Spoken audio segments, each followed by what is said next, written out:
बिस्मिल्लाहिर्रहमानिर्रहीम। मिर्ज़ा परदेसी दे चैनल उत्ते तमाम दोस्तां नूं खुशामदीद। मैं उम्मीद करना सारे दोस्त सारे भरा ठीक होंदे, खुश होंदे, शादबाद होंदे। अल्लाह पाक तुहानूं सारे नूं इंज ही खुश रखे। अच्छा, वीडियो दे टॉपिक नूं शुरू करन तो पहला मैं एक रिक्वेस्ट करना चाहना, वो है वे कि अगर तुसी असला अपने कोल रखना चाहते हो शौक वास्ते या सैल्फ डिफेंस वास्ते, ਉਹਦੇ वास्ते बहुत जरूरी है कि तुहाडे कोल अपने वैपन का, अपने असले का लाइसेंस होना चाहिए। दूसरी गल, अगर तुसी हाई ब्लड प्रैशर, डिप्रैशन ते एनजाइटी के मरीज हो तो तुहानू अपने गुस्से ते कंट्रोल नहीं है तो तुसी अपने कोल बिल्कुल असला नहीं रखना। अच्छा, अज का जो वीडियो का टॉपिक है ना, वो है सेगा दी 308 राइफल। अच्छा, जड़ा है ना सेगा दे बारे 223 के बारे मैं पहला एक वीडियो बना चुके हैं और मैं सेगा दे 223 ते M4 223 दे ऑपरेटिंग सिस्टम के बारे डिटेल दे विच गल कीती है। जिन्हें वो वीडियो नहीं वेखी वो वेख सकता है। अज जी है ना सेगा 308, असी पहला यदी हिस्टरी ते गल करांगे, फिर यदी स्पैसीफिकेशनां दे उत्ते गल करांगे ते एंड ते आगे एदे एडवांटेज ते डिसएडवांटेज दे उत्ते गल करांगे। अच्छा, 1947 दे विच जिस टाइम AK-47 बन जाती है ना, ते ओदे ठीक 23 साल बाद 1970 दे विच मिकाइल साहब जड़े ने उन्होंने एक प्रोजेक्ट दिता जाता है कि तुसी इंज दी गन बनाओ कि जिहड़ी है ना असी सिविलियन जिहड़े बंदे ने, ठीक है, उन्होंने भी फरोख्त कर सकीए। जिहदे मतलब है कि कुछ शिकारी भी आ जाते हैं, टारगेट शूटर भी आ जाते हैं, जेकर असी टारगेट शूटिंग वगैरह करने हैं। अच्छा, उन्होंने प्रोजेक्ट दिता जाता है तो वो एक गन बनाते हैं जिहदा नाम होंदा सेगा। अच्छा, सेगा जिहड़ा नाम है ना, वो आंदा है एक जिहड़ी सोवियत यूनियन के जिस टाइम जिहड़े इलाके ने ना सारे इकट्ठे होंदे ना, उहदे मैदानां विच एक हरन पाया जाता है जिन्होंने सेगा कहा जाता है। तो लोग ਉਹਦਾ शिकार भी बड़ा करते सी ते हुण ਉਹਦੀ ਜਿਹੜੀ नस्ल बड़ी घट हो गई है तो ਉਹਦੇ शिकार ते ਜਿਹੜਾ ना पाबंदी लग गई है। यानी कि ना एक रखा गया एक स्पोर्ट्स नूं, एक शिकार नूं, एक सिविलियन ਜਿਹੜੇ ਬੰਦੇ ਹੁੰਦੇ ਨਾ ਉਹਨਾਂ ਨੂੰ ਇੱਕ ਰਿਪਰੈਜ਼ੈਂਟ ਕਰਨ ਵਾਸਤੇ ਕਿ ਜਿਹੜੀ ਗਨ ਹੈ ਨਾ ਇੱਕ ਸ਼ਿਕਾਰੀਆਂ ਵਾਸਤੇ, ਟਾਰਗੇਟ ਸ਼ੂਟਿੰਗ ਵਾਸਤੇ ਇੱਕ ਮਤਲਬ ਜਿਹੜਾ ਨਾ ਇਹ ਨਾਂ ਜਿਹੜਾ ਸੇਗਾ ਇਹ ਰਿਪਰੈਜ਼ੈਂਟ ਕਰਦਾ ਇਸ ਰਾਈਫਲ ਨੂੰ, ਤਾਂ ਇਹਦਾ ਇਹ ਨਾਂ ਰੱਖਿਆ ਗਿਆ। अच्छा, ਉਹਦੇ ਵਿੱਚ ਮਿਕਾਇਲ ਸਾਹਿਬ ਨੇ ਜਿਹੜੇ ਉਹ ਗਨ ਤਿਆਰ ਕਰਦੇ ਨੇ 1970 ਦੇ ਵਿੱਚ, ਜਿਹਦੇ ਫੰਕਸ਼ਨ ਜਿਹੜੇ ਨੇ ਉਹ ਹੁੰਦੇ ਨੇ AK-47 ਵਾਲੇ, ਲੇਕਿਨ ਉਹ ਹੁੰਦੀ ਸਿਵਿਲੀਅਨ ਵਾਸਤੇ ਵੀ। ਤੁਹਾਨੂੰ ਪਤਾ ਹੈ ਜਿਹੜੇ ਸਿਵਿਲੀਅਨ ਪੂਰੀ ਦੁਨੀਆ ਤੇ ਜਿਹੜਾ ਨਾ ਸਿਵਿਲੀਅਨ ਜਿਹੜੇ ਹੁੰਦੇ ਨੇ ਉਹਨਾਂ ਨੂੰ ਫੁੱਲ ਆਟੋ ਜਿਹੜੀ ਰਾਈਫਲ ਹੁੰਦੀ ਹੈ ਨਾ ਉਹ ਲਾਓ ਨਹੀਂ ਹੁੰਦੀ ਹੈ, ਤੇ ਜਿਹੜੀ ਸੇਗਾ ਪਹਿਲਾਂ ਬਣਾਈ ਜਾਂਦੀ ਹੈ ਨਾ ਉਹ ਜਿਹੜਾ ਬਣਾਈ ਜਾਂਦੀ ਹੈ AK-47 ਜਿਹੜਾ ਨਾ ਉਹਦੇ ਪਲੇਟਫਾਰਮ ਨੂੰ ਲੈ ਕੇ, ਲੇਕਿਨ ਬਣਾਈ ਸੈਮੀ ਆਟੋਮੈਟਿਕ ਜਾਂਦੀ ਹੈ। ਇਹਦਾ ਜਿਹੜਾ ਆਪਰੇਟਿੰਗ ਸਿਸਟਮ ਹੁੰਦਾ ਨਾ ਇਹ ਉਹੀ ਆਪਰੇਟਿੰਗ ਸਿਸਟਮ ਹੈ ਜਿਹੜਾ AK-47 ਦਾ ਆਪਰੇਟਿੰਗ ਸਿਸਟਮ ਹੁੰਦਾ, यानी कि लॉन्ग स्ट्रोक पिस्टन, ठीक है, गैस ऑपरेटेड होंगी है। गैस जो होंगे मतलब पिस्टन धक्का मारदा, पिछे जो पिस्टन पीछे जाता तो गोली लैके पिछे भी स्प्रिंग लगे होंगे, अगों चैंबर चला जाता। अच्छा, यदी जी ना अगर गल की जाए जी सारे नाल पहला सेगा निकली सी 1970 के विच, मिकाइल साहब ने डिजाइन भी की सी, बनाई भी उन्होंने सी। अच्छा, ਉਹਦਾ ਜਿਹੜਾ मतलब कैलीबर ਹੁੰਦਾ ਨਾ ਉਹ ਹੁੰਦਾ 220 ਬੋਰ, ਜਿਹਨੂੰ ਅਸੀਂ 223 ਜਿਹੜਾ M4 223 ਕਹਿੰਦੇ ਉਹ 220 ਹੁੰਦਾ। ਉਹਦਾ ਮਕਸਦ ਇਹ ਸੀ ਕਿ ਇਹ ਜਿਹੜਾ ਬੋਰ ਹੈ ਨਾ ਇਹਨੂੰ ਥੋੜਾ ਜਿਹਾ ਹਲਕਾ ਰੱਖਿਆ ਜਾਏ, ਜਿਹੜੀ मतलब ਹੈ ਕਿ ਗੋਲੀ ਜਿਹੜੀ ਹੈ ਸਲੱਗ ਜਿਹੜਾ ਦੂਰ ਜਾਏ, ਕਿਉਂਕਿ AK-47 ਜਿਹੜੀ ਨਾ ਉਹਦਾ मतलब ਇੱਕ ਕਲੋਜ਼ ਰੇਂਜ, ਮੀਡੀਅਮ ਰੇਂਜ ਤੱਕ ਜਿਹੜਾ ਨਾ ਉਹਦੀ ਰੇਂਜ ਹੈ ਵੇ, ਕਲੋਜ਼ ਵਾਸਤੇ ਤੇ ਮੀਡੀਅਮ ਵਾਸਤੇ। ਇਹ ਜਿਹੜਾ ਉਹ ਤੋਂ ਮੀਡੀਅਮ ਤੇ ਲੌਂਗ ਰੇਂਜ ਵਾਸਤੇ ਸ਼ੂਟਿੰਗ ਵਾਸਤੇ ਰੱਖੀ ਗਈ ਸੀ। ਲੇਕਿਨ ਹੁੰਦਾ ਹੈ ਕਿ ਜਿਹੜਾ ਸਟਾਰਟਿੰਗ 1970 ਦੇ ਵਿੱਚ ਨਾ ਸਿਰਫ ਤਕਰੀਬਨ 300 ਰਾਈਫਲਾਂ ਜਿਹੜੀਆਂ ਨੇ ਤਿਆਰ ਕੀਤੀਆਂ ਜਾਂਦੀਆਂ ਨੇ ਤੇ ਟੈਸਟ ਕਰਨ ਵਾਸਤੇ ਕਿ ਵਿਕਦੀ ਹੈ ਜਾਂ मतलब ਨਹੀਂ ਵਿਕਦੀ, ਤੇ ਉਹ ਹੁੰਦਾ ਹੈ ਇੱਕ ਬਦਕਿਸਮਤੀ ਦੇ ਨਾਲ ਜਿਹੜੀਆਂ ਰਾਈਫਲਾਂ ਨਾ ਐਨੀਆਂ ਫੇਮਸ ਨਹੀਂ ਹੁੰਦੀਆਂ ਹਨ, ਐਨੀਆਂ ਵਿਕਦੀਆਂ ਨਹੀਂ ਹਨ, ਤੇ ਇਹਨੂੰ ਨਾ ਜਿਹੜਾ ਬੰਦ ਕਰ ਦਿੱਤਾ ਜਾਂਦਾ ਇਸ ਰਾਈਫਲ ਦੇ ਮਾਡਲ ਨੂੰ। 1990 ਦੇ ਵਿੱਚ ਨਾ ਦੁਬਾਰਾ ਇਹ ਰਾਈਫਲ ਨੂੰ ਰੀਲਾਂਚ ਕੀਤਾ ਜਾਂਦਾ ਹੈ। ਇਹਦੇ ਵਿੱਚ ਕੁਝ ਚੇਂਜਿੰਗ ਕੀਤੀਆਂ ਜਾਂਦੀਆਂ ਨੇ, ਇਹਨੂੰ ਇੰਪਰੂਵ ਕੀਤਾ ਜਾਂਦਾ ਹੈ, ਤੇ ਇਹਦਾ ਜਿਹੜਾ ਸਾਰਿਆਂ ਨਾਲੋਂ ਮੇਨ ਚੀਜ਼ ਹੈ ਨਾ ਜਿਹੜਾ ਬੋਰ ਉਹ ਜਿਹੜਾ ਚੁੱਕ ਕੇ ਨਾ ਸਿੱਧਾ 308 ਤੇ ਲੈ ਜਾਂਦੇ ਨੇ। 308 ਦਾ ਜਿਹੜਾ ਇਹਨੂੰ ਚੈਂਬਰ ਲਾਉਂਦੇ ਨੇ 308 ਦਾ, ਤੇ ਰੀਇੰਟਰੋਡਿਊਸ ਕਰਦੇ ਨੇ, ਤੇ ਗਨ ਜਿਹੜੀ ਮਸ਼ਹੂਰ ਹੋ ਜਾਂਦੀ ਹੈ, ਤੇ ਗਨ ਜਿਹੜੀ ਹੈ ਲੋਕਾਂ ਨੂੰ ਪਸੰਦ ਵੀ ਆਉਂਦੀ ਹੈ।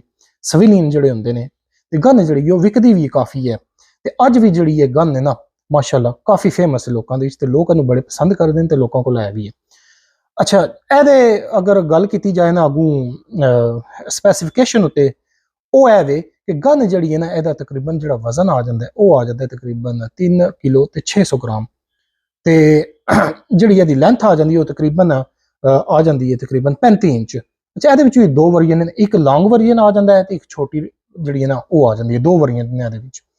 ਤੇ ਅਗੂ ਇਹਦਾ ਜਿਹੜੇ ਬੈਰਲ ਦੀ ਗੱਲ ਕੀਤੀ ਜਾਏ, ਜਿਹੜਾ ਨਾਰਮਲ ਬੈਰਲਾਂ ਨੂੰ ਲੱਗਿਆ ਹੁੰਦਾ ਜਿਹੜਾ ਲੌਂਗ ਵਰੀਐਂਟ ਨੇ ਉਹ ਆਉਂਦਾ ਤਕਰੀਬਨ 16 ਇੰਚ ਤੇ 3 ਇੰਚ ਦਾ, 16.3 ਇੰਚ ਦਾ ਬੈਰਲ ਆ ਜਾਂਦਾ। ਮੈਂ ਜਿਹੜਾ ਨਾ ਪ੍ਰੇਫਰ ਕਰਨਾ ਲੰਮਾ ਬੈਰਲ, ਕਿਉਂਕਿ ਲੰਮਾ ਬੈਰਲ ਜਿਹੜਾ ਹੁੰਦਾ ਨਾ ਉਹ ਰੇਂਜ ਜ਼ਿਆਦਾ ਦਿੰਦਾ, ਮੈਂ ਪ੍ਰੇਫਰ ਕਰਨਾ। ਠੀਕ ਹੈ, ਤੇ ਅਗਰ ਮੈਂ ਲੈਣੀ ਹੋਵੇ ਨਾ ਆਪਣੇ ਵਾਸਤੇ ਸੇਗਾ 308, ਮੈਂ ਜਿਹੜੀ ਲੌਂਗ ਵਾਲੀ ਹੈ ਨਾ ਮੈਂ ਉਹ ਲਾਉਂਦਾ। ਅੱਛਾ, ਇਹਦੇ ਚ ਅੱਗੂ ਤੁਸੀਂ ਰੇਟ ਆਫ ਫਾਇਰ ਲੈ ਲਓ। ਰੇਟ ਆਫ ਫਾਇਰ ਜਿਹੜਾ ਤਕਰੀਬਨ ਤੁਹਾਨੂੰ ਦੇ ਦਿੰਦੀ ਹੈ 500 ਤੋਂ 600 ਰਾਉਂਡ ਪਰ ਮਿੰਟ, ਯਾਨੀ ਕਿ ਇਹਦੇ ਚ 99% ਜਿਹੜੀ ਮਮਾਸਲਤ ਹੈ ਨਾ ਉਹ AK-47 ਨਾਲ ਹੈ, ਕਿਉਂਕਿ ਇਹਦਾ ਜਿਹੜਾ ਆਪਰੇਟਿੰਗ ਸਿਸਟਮ ਜਾਂ ਪੂਰੀ ਜਿਹੜੀ ਬੇਸ ਹੈ ਨਾ ਇਹਦੀ, ਤੇ ਇਹਦਾ ਜਿਹੜਾ ਡਿਜ਼ਾਈਨਰ ਵੀ ਹੈ ਉਹ ਹੀ ਬੰਦਾ ਜਿਹਨੇ 1947 ਦੇ AK-47 ਬਣਾਈ ਸੀ, ਮਿਕਾਇਲ ਸਾਹਿਬ। ਅੱਛਾ, ਗਨ ਜਿਹੜੀ ਹੈ ਇਹਦੇ ਬਾਰੇ ਅਗਰ ਹੋਰ ਮਜ਼ੀਦ ਗੱਲ ਕੀਤੀ ਜਾਏ ਨਾ, ਜਿਹੜੀ ਉਹ ਹੈ ਵੇ ਕਿ ਇਹਦੇ ਵਿੱਚ ਇੱਕ ਵੇਰੀਐਂਟ ਆ ਜਾਂਦਾ ਹੈ, ਦੋ ਤਿੰਨ ਵੇਰੀਐਂਟ ਆਉਂਦੇ ਨੇ। ਇੱਕ ਵੇਰੀਐਂਟ ਆ ਜਾਂਦਾ ਵੁੱਡ ਸਟਾਕ ਵਾਲਾ, ਉਹ ਜਿਹੜਾ ਮਾਡਲ ਹੈ ਨਾ ਬੜਾ ਖੂਬਸੂਰਤ ਮਾਡਲ ਹੈ। ਉਹ ਖਾਸ ਤੌਰ ਤੇ ਮਾਡਲ ਬਣਾਇਆ ਗਿਆ ਜਿਹੜੇ ਨੇ ਨਾ ਸਾਡੇ ਸ਼ਿਕਾਰੀ ਹਜ਼ਰਾਤ, ਉਹ ਉਹਨਾਂ ਵਾਸਤੇ, ਤੇ ਉਹ ਵੀ ਬੜਾ ਖੂਬਸੂਰਤ ਮਾਡਲ ਹੈ ਵੁੱਡ ਸਟਾਕ ਵਾਲਾ। ਅੱਛਾ, ਇਹਦੇ ਤੋਂ ਇਲਾਵਾ ਅਗਰ ਇਸ ਗਨ ਦੇ ਬਾਰੇ ਗੱਲ ਕੀਤੀ ਜਾਏ ਨਾ, ਮੈਂ ਕੁਝ ਜਿਹੜੇ ਐਡਵਾਂਟੇਜ ਤੇ ਡਿਸਐਡਵਾਂਟੇਜ ਨੇ ਉਹਦੇ ਬਾਰੇ ਗੱਲ ਕਰਾਂਗੇ। ਅੱਛਾ, ਇਹਦੇ ਸਾਰਿਆਂ ਨਾਲ ਪਹਿਲਾਂ ਤੇ ਐਡਵਾਂਟੇਜ ਹੈ ਅਸੀਂ ਐਡ ਕਰਾਂਗੇ, ਉਹਦੇ ਬਾਰੇ ਗੱਲ ਹੈ ਕਰਾਂਗੇ। ਐਡਵਾਂਟੇਜ ਨੇ ਜਿਹੜੇ ਗਨ ਦੇ, ਉਹ ਹੈ ਕਿ ਜਿਹੜੀ ਗਨ ਹੈ ਨਾ, ਜਿਹੜੇ ਬੰਦੇ AK-47 ਦੇ ਸ਼ੌਕੀਨ ਹਜ਼ਰਾਤ ਨੇ, ਜਿਹੜੇ ਕਹਿੰਦੇ ਨੇ ਯਾਰ ਸਾਡੇ ਕੋਲ AK-47 ਮਤਲਬ ਗਨ ਹੋਵੇ, ਉਹ ਅਗਰ AK-47 ਉਹਨਾਂ ਨੂੰ ਨਹੀਂ ਨਾ ਲੱਭਦੀ ਹੈ, ਜ਼ਾਹਿਰ ਤੁਹਾਨੂੰ ਪਤਾ ਉਹ ਇੱਕ ਮਿਲਟਰੀ ਦਾ ਵੈਪਨ ਹੈ ਤੇ ਉਹਦੇ ਚ ਜਿਹੜਾ ਫੁੱਲ ਆਟੋ ਦਾ ਆਪਸ਼ਨ ਹੁੰਦਾ ਹੈ। ਇਹ ਜਿਹੜੀ ਹੈ ਸੈਮੀ ਆਟੋ ਵਰਜਨਟ ਹੈ, ਉਹ ਆਪਣਾ ਜਿਹੜਾ ਸ਼ੌਕ ਪੂਰਾ ਕਰ ਸਕਦੇ ਨੇ ਸੇਗਾ ਦੀ ਗਨ ਨੂੰ ਲੈ ਕੇ। ਠੀਕ ਹੈ, ਦੂਜੀ ਗੱਲ ਇਹਦੀ ਚ ਆ ਗਈ ਕਿ ਇਹਦਾ ਜਿਹੜਾ ਰੌਂਡ ਹੈ ਨਾ ਉਹ ਰੌਂਡ ਹੈ ਵੱਡਾ 308। ਇਹ ਜਿਹੜਾ 223 ਨਾਲੋਂ 222 ਨਾਲੋਂ, ਠੀਕ ਹੈ 220 ਨਾਲੋਂ, ਜਿਹੜਾ ਪਹਿਲਾਂ ਹੀ ਜਿਹੜੇ ਪਹਿਲਾ ਜਿਹੜਾ ਮਾਡਲ ਇਹਦਾ ਮਤਲਬ ਆਇਆ ਸੀ 220 ਦੇ ਵਿੱਚ, ਉਹਦੇ ਨਾਲੋਂ ਤੇ AK-47 ਯਾਨੀ ਕਿ 7.62/39 ਦਾ ਜਿਹੜਾ ਰੌਂਡ ਹੈ ਉਹਦੇ ਨਾਲੋਂ ਵੀ ਜ਼ਿਆਦਾ ਬਿਹਤਰ ਹੈ।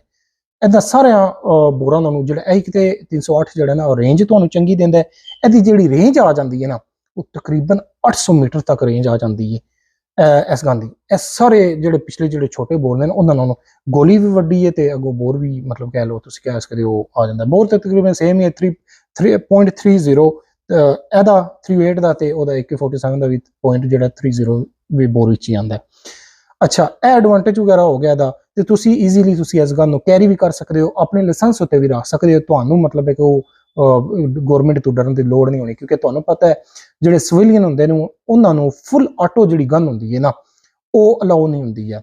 ਅੱਛਾ, ਇਹ ਹੋ ਗਿਆ ਐਡਵਾਂਟੇਜ। ਤੇ ਦੂਜੀ ਗੱਲ ਡਿਸਐਡਵਾਂਟੇਜ ਦੀ ਗੱਲ ਇਹਦੇ ਇਸ ਨਾਲ ਰਾਈਫਲ ਦੇ ਬਾਰੇ ਮੈਂ ਚਾਹੁੰਦਾ ਲਾਜ਼ਮੀ, ਕਿਉਂਕਿ ਇਹ ਫੈਕਟ ਨੇ ਤੇ ਮੈਂ ਚਾਹੁੰਦਾ ਤੁਹਾਨੂੰ ਇਹਦੇ ਬਾਰੇ ਨਾ ਜ਼ਰੂਰ ਪਤਾ ਹੋਣਾ ਚਾਹੀਦਾ। ਉਹ ਹੈ ਵੇ ਕਿ ਇਹਦਾ ਜਿਹੜਾ ਸਾਰਿਆਂ ਨਾਲ ਪਹਿਲਾਂ ਜਿਹੜਾ ਆਪਰੇਟਿੰਗ ਸਿਸਟਮ ਹੈ ਨਾ ਉਹ ਹੈ ਲੌਂਗ ਸਟ੍ਰੋਕ ਪਿਸਟਨ। ਠੀਕ ਹੈ, ਉਹ ਜਿਹੜਾ ਮਤਲਬ ਪਿਸਟਨ ਆਹ ਪਿੱਛੇ ਹੁੰਦਾ ਹੈ। ਤੇ ਮੈਂ ਤੁਹਾਨੂੰ ਪਹਿਲਾਂ ਵੀ ਜਿਹੜੀ ਪਿਛਲੀ ਸੇਗਾ ਦੀ ਵੀਡੀਓ ਸੀ ਉਹਦੇ 'ਚ ਇਹੀ ਸਮਝਾਇਆ ਸੀ ਕਿ ਜਿਸ ਟਾਈਮ ਜਿਹੜਾ ਪਿਸਟਨ ਹਿਲਦਾ ਹੈ ਨਾ ਇਹ ਗਨ ਨੂੰ ਵਾਈਬ੍ਰੇਟ ਕਰਦਾ ਹੈ, ਲਾਉਂਦਾ ਉਹਨੂੰ ਸ਼ੇਕ ਕਰਦਾ। ਠੀਕ ਹੈ, ਗਨ ਜਿਹੜੀ ਹੈ ਛਣਕਦੀ ਹੈ।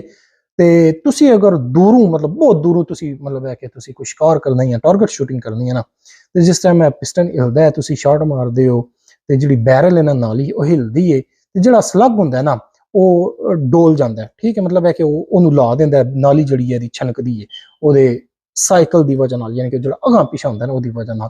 ਤੇ ਇਹਦੇ ਨਾਲ ਜਿਹੜੀ ਐਕੂਰੇਸੀ ਹੁੰਦੀ ਹੈ ਨਾ ਜਿਹੜੀ ਤੁਹਾਡਾ ਨਿਸ਼ਾਨਾ ਹੁੰਦਾ ਹੈ ਉਹ ਮਤਲਬ ਖਰਾਬ ਰਹਿੰਦਾ ਹੈ ਜਾਂ ਉਹਨਾਂ ਵਧੀਆ ਨਹੀਂ ਹੁੰਦਾ ਹੈ ਜਿੰਨਾ ਹੋਣਾ ਚਾਹੀਦਾ, ਜਿੰਨਾ ਯਾਨੀ ਕਿ ਬੁਲਟ ਐਕਸ਼ਨ ਦਾ ਹੁੰਦਾ। ਬੁਲਟ ਐਕਸ਼ਨ ਪਤਾ ਹੈ ਉਹਦੇ ਵਿੱਚ ਕੋਈ ਸ਼ੈ ਨਹੀਂ ਹੁੰਦੀ, ਤੁਸੀਂ ਬੁਲਟ ਪਾ ਕੇ ਫਾਇਰ ਮਾਰਦੇ ਹੋ ਸਿੱਧੀ ਗੋਲੀ ਅਗਾਂਹ ਨਿਕਲਦੀ, ਕਿਉਂਕਿ ਉਹਦੇ 'ਚ ਹਿੱਲਣ ਵਾਲੀ ਕੋਈ ਸ਼ੈ ਕੋਈ ਨਹੀਂ ਹੁੰਦੀ। ਬੁਲਟ ਦੇ ਨਾਲ ਤੁਸੀਂ ਆਪੂ ਖਿੱਚਣਾ ਤੇ ਗੋਲੀ ਬਾਹਰ ਕੱਢਣੀ ਹੈ। ਇਹ ਤਾਂ ਬਹੁਤ ਪੁਰਾਣਾ ਬੁਲਟ ਐਕਸ਼ਨ ਤਾਂ ਬਹੁਤ ਪੁਰਾਣੀਆਂ ਗੱਲਾਂ ਨੇ ਨਾ। ਜਾਂ ਫਿਰ ਤੁਸੀਂ DI ਸਿਸਟਮ ਹੈ ਜਿਹੜਾ M4 ਦਾ ਜਾਂ M5 ਦਾ ਅਮਰੀਕਾ ਦਾ DI ਜਿਹਨੂੰ ਕਹਿੰਦਾ ਕਿਹਾ ਜਾਂਦਾ ਡਾਇਰੈਕਟ ਇੰਪੀਚਮੈਂਟ ਸਿਸਟਮ, ਉਹ ਬੜਾ ਸਮੂਥ ਆਪਰੇਟਿੰਗ ਸਿਸਟਮ ਹੁੰਦਾ। ਠੀਕ ਹੈ, ਤੇ ਅੱਛਾ ਇਹਦੇ ਵਿੱਚ ਹੋਰ ਇੱਕ ਚੀਜ਼ ਮੈਂ ਐਡ ਕਰਾਂਦਾ ਕਿ ਆਪਰੇਟਿੰਗ ਸਿਸਟਮ ਇਹ ਜਿਹੜਾ ਕਿ ਇਹ ਜਿਹੜੇ ਦਿਨ ਬੰਦੇ ਦੁਸ਼ਮਣਦਾਰ ਬੰਦੇ ਉਹਨਾਂ ਨੂੰ ਮੈਂ ਸੁਜੈਸਟ ਕਰਾਂਦਾ ਕਿ ਇਹ ਜਿਹੜੀ ਗਨ ਹੈ ਨਾ ਸੇਗਾ ਵਗੈਰਾ ਇਹ ਤੁਸੀਂ ਸ਼ੌਕੀਆ ਰੱਖਣੀ ਹੈ ਤੇ ਰੱਖ ਲਓ, ਲੇਕਿਨ ਆਪਣੇ ਡਿਫੈਂਸ ਵਾਸਤੇ ਨਾ ਰੱਖੋ, ਕਿਉਂਕਿ ਇਹ ਸੈਮੀ ਆਟੋ ਗਨ ਨੇ। ਅਗਰ ਤੁਸੀਂ ਰੱਖਣੀ ਹੈ ਨਾ ਫਿਰ AK-47 ਹੀ ਰੱਖੋ ਆਪਣੇ ਡਿਫੈਂਸ ਵਾਸਤੇ, ਕਿਉਂਕਿ ਉਹਦੇ ਵਿੱਚ ਮਤਲਬ ਤੁਹਾਨੂੰ ਦੋ ਆਪਸ਼ਨ ਲੱਭ ਜਾਂਦੇ ਨੇ, ਸੈਮੀ ਦਾ ਵੀ ਲੱਭ ਜਾਂਦਾ ਤੇ ਫੁੱਲ ਆਟੋ ਦਾ ਵੀ ਲੱਭ ਜਾਂਦਾ। ਨਾਲੇ ਉਹ ਇੱਕ ਬੈਟਲ ਇੰਪਰੂਵਡ ਰਾਈਫਲ ਹੈ, ਰਸ਼ੀਆ ਜਿਹੜਾ ਆਪੂ ਆਪਣੀ ਮਿਲਟਰੀ ਜਿਹੜੀ ਉਹ ਰਸ਼ੀਆ ਦੀ ਯੂਜ਼ ਕਰਦੀ ਹੈ ਉਹਨੂੰ, ਤੇ ਇੱਕ ਮਿਲਟਰੀ ਗ੍ਰੇਡ ਵੈਪਨ ਹੈ। ਇਹ ਜਿਹੜਾ ਇੱਕ ਸਿਵਿਲੀਅਨ ਵੈਪਨ ਹੈ, ਇੱਕ ਸਪੋਰਟਸ ਵਾਸਤੇ, ਸ਼ਿਕਾਰੀਆਂ ਵਾਸਤੇ ਜਿਹੜਾ ਨਾ ਬਣਾਇਆ ਗਿਆ ਹੈ। ਇਸੇ ਗੱਲੇ ਜਿਹੜਾ ਇਹਦਾ ਵੁੱਡ ਸਟਾਕ ਵਾਲਾ ਵੇਰੀਐਂਟ ਹੈ ਨਾ, ਬਹੁਤ ਖੂਬਸੂਰਤ ਰਾਈਫਲ ਹੈ ਉਹ ਖਾਸ ਤੌਰ ਤੇ ਸ਼ਿਕਾਰੀਆਂ ਵਾਸਤੇ ਬਣਾਈ ਗਈ ਹੈ।